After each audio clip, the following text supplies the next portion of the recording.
Je suis heureux de vous accueillir encore une fois dans l'émission Kanguka. Mon nom est Chris Ndikumana et nous sommes jeudi. Et jeudi, nous parlons de la façon dont nous devons prier pour nos familles, pour notre pays et pour notre vie quotidienne en général. Et souvent les jeudis, j'aime vous montrer le rôle de la prière et comment nous devons nous y prendre pour prier et surtout comment nous devons persévérer dans la prière. Nous pouvons décider de prier et finalement nous lasser au cours du chemin. Et pourquoi cela? À cause du manque d'objectivité. La prière doit avoir un objectif à atteindre. Souvent, le diable aime distraire les enfants de Dieu en voulant leur montrer que Dieu n'a pas entendu leurs prières. Cela arrive souvent lorsque tu as prié et que tu n'as pas reçu de vision ou un rêve particulier, lorsque tu ne sens rien de particulier et que tu commences à te demander si Dieu t'a entendu. Le plus important, c'est quoi? C'est comment as-tu prié? Si tu as prié au nom de Jésus, nous lisons dans Jean 14, verset 14, ce que Jésus a dit. Il a dit, « Et tout ce que vous demanderez en mon nom, je le ferai afin que le Père soit glorifié dans le Fils. » Si tu as prié au nom de Jésus, Jésus a dit qu'il le fera. Si tu demandes à Dieu le Père au nom de Jésus, Jésus dit lui-même au verset 13 qu'il le fera afin que le Père soit glorifié dans le Fils. Donc tout ce que tu vas demander dans un autre nom, peut-être tu l'auras à cause de son nom, mais si tu demandes quelque chose venant de Dieu le Père qui a créé le ciel et la terre, tu dois demander dans le nom de Jésus, comme dit la parole, qu'il n'y a aucun nom dans lequel tu dois demander. Si donc tu as prié au nom de Jésus, tu dois savoir que tu auras ce que tu as demandé. La parole de Dieu dit dans Hébreux chapitre 7 verset 25, c'est aussi pour cela qu'il peut sauver parfaitement ceux qui s'approchent de Dieu par lui, étant toujours vivant pour intercéder en leur faveur. La Bible parle de Jésus comme le souverain sacrificateur qui intercède pour nous. C'est lui qui porte nos prières devant Dieu. Il porte les prières faites en son nom. Il n'y a donc aucun autre nom dans lequel nous devons prier à part le nom de Jésus. Si nous lisons dans Jérémie chapitre 33 verset 3, il est dit, « Invoque-moi et je te répondrai, je t'annoncerai de grandes choses, des choses cachées que tu ne connais pas. » Je ne sais pas si vous comprenez la lourdeur de la promesse que Dieu nous a donnée dans ce verset. J'aimerais te dire que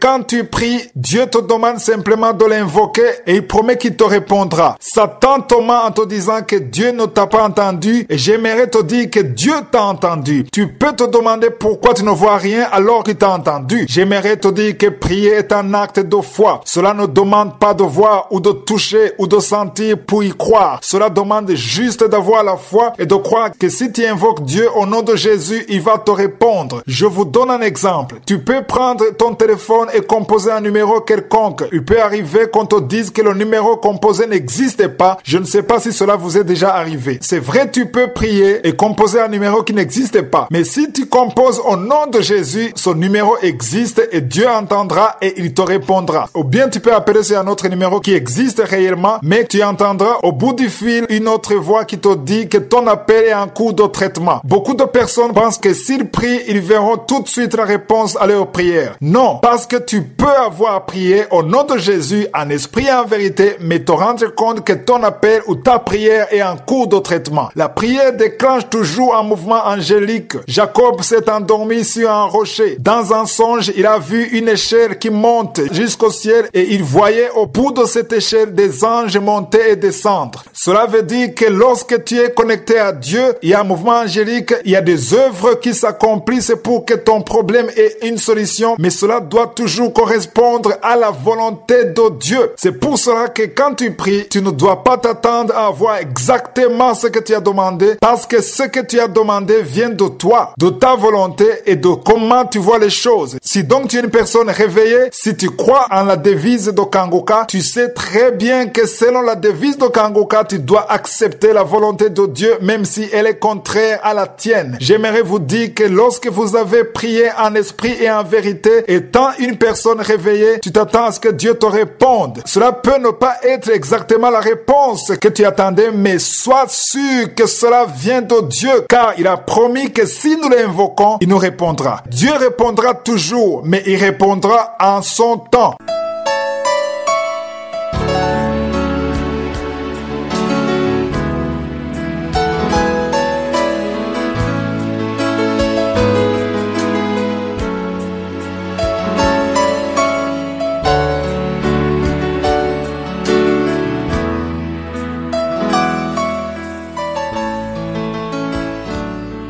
Nous sommes dans la deuxième partie, c'est-à-dire la partie consacrée à l'enseignement. Hier, j'ai terminé en vous expliquant le mot testament ou alliance ou encore héritage. J'ai terminé en vous disant que c'est difficile de comprendre cela rapidement. C'est pour cela que je vais reprendre. Nous étions en train de lire dans Hébreux chapitre 9, verset 15 jusqu'à 20. J'étais en train de vous dire que la parole nous montre qu'il ne peut y avoir de testament sans que la mort du testateur soit constatée. Nous avons lu cela au verset 16. Je vais le lire encore. Car là où il y a un testament, il est nécessaire que la mort du testateur soit constatée. Au verset 17, nous lisons encore: un testament en effet n'est valable qu'en cas de mort, puisqu'il n'a aucune force tant que le testateur vit. Je suis en train de reprendre ce que j'ai dit hier, parce que j'ai dit à la hâte sans prendre le temps d'expliquer. Le verset 18 dit: voilà pourquoi c'est avec du sang que même la première alliance fut inaugurée. Le verset 19 est un verset tiré de l'Ancien Testament. Il s'agit d'Exode chapitre 24 verset 8 qui dit: Moïse prit le sang et il le répandit sur le peuple en disant: voici le sang de l'alliance que l'Éternel a faite avec vous selon toutes ses paroles. J'aimerais qu'on comprenne que l'ancienne alliance a existé parce que du sang a été versé. C'est pour cela que même dans les sacrifices, il fallait tuer les animaux et verser du sang. Il ne peut y avoir d'alliance sans que du sang ne soit versé. Je le répète, il ne